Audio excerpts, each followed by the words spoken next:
Hello po sa inyong lahat mga ka-crypto. Ako po si Pinoy Crypto Trader at sa video na ito ay atin pong pag-uusapan ang tungkol dito kay Ginoong Elon Musk kung saan ang DOJ, Department of Justice, ay nagpadala po ng babala kay Ginoong Elon Musk dahil sa kanyang $1 million na US election giveaway.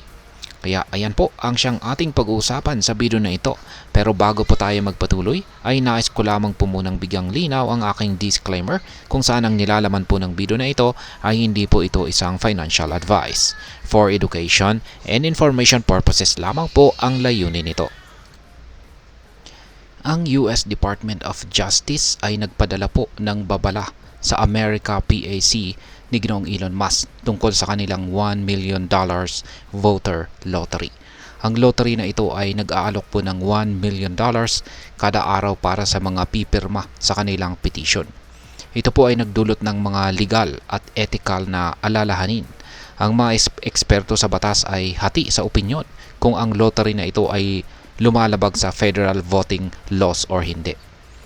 Ngayon ay ano naman ang sinasabi ng DOJ tungkol dito?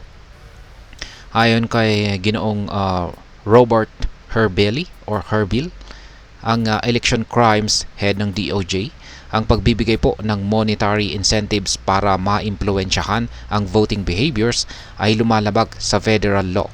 Bagaman walang agarang legal na aksyon na inihayag ang DOJ, malinaw po nilang inilatag ang mga posibleng parusa sa mga paglabag, kabilang ang pagkakakulong.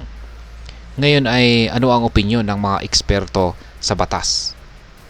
Si Ginoong Michael Morse, isa po siyang assistant law professor sa University of Pennsylvania Carey Law School, ay nagsabi na ang legality ng mga aksyon ni Ginoong Musk ay very questionable legally. Ang federal law ay nagsasabing hindi maaring bayaran ang isang tao para magparehistro upang bumoto. Ang tanong dito ay kung ang petition na ito ay isang inducement para magparehistro upang bumoto. Kung ito ay lumabag, ito po sa kapag lumabag po ito sa batas. Yan. Kung ito naman ay isang pagbabayad para pumirma sa petition, ito ay problema. Ngayon ayon po kay Ginoong Rick Hasen, siya naman po ang director ng UCLA School of Law's Safeguarding Democracy Project, ay may mas matibay na opinyon. Sinabi po niya na ang Election Crimes Manual ng DOJ ay tahasang nagsasaad na ang lottery chances ay isang uri ng illegal bribe kung ito ay intended para maimpluwensyahan o gantimpalaan ang voter para sa mga kinakailangang aksyon upang makaboto. Ngayon ay ano naman ang sinasabi ng PAC? Sa kabilang kontrobersiya ay iginiit ng mga opisyal ng America PAC na ang kanilang mga aksyon ay nasa loob ng legal na hangganan. Ang sitwasyon ay nananatiling fluid na may mga posibleng political repercussions para kay Ginoong Elon Musk at ang kanyang ini-endorsong kandidato na si Ginoong Donald Trump. Ngayon ay ano naman ang aking masasabi tungkol dito? Sa aking sariling opinyon ay ang sitwasyon na ito ay nagpapakita po ng kahalagahan ng malinaw na mga batas at regulasyon pagdating sa eleksyon. Ang pagbibigay po ng monetary incentives para maimpluwensyahan ang voting behaviors ay isa pong sensitibong issue na nangangailangan ng masusing pagsusuri.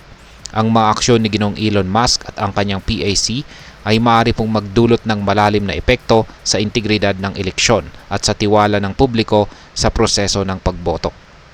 Mahalaga na ang mga ganitong issue ay ma-address ng tama upang mapanatili ang fairness at transparency sa eleksyon. At ayan, hanggang dito na lamang po tayo sa video na ito mga ka-crypto. Sana po ay inyong nagustuhan ang aking paliwanag sa video na ito. Kung inyo po itong nagustuhan, pag-click lamang po ang like button nito. Para naman po sa mga bago lamang dito, kayo po ay aking inaanyayahan para mag-subscribe. Pag-click na rin po ang bell icon nito dahil ito po ang siya magsisilbing notification nito sa mga bago kong videos na akin pong ina-upload sa aking YouTube channel na ito. Marami pong salamat sa panonood, ingat po tayo lagi at God bless po sa ating lahat.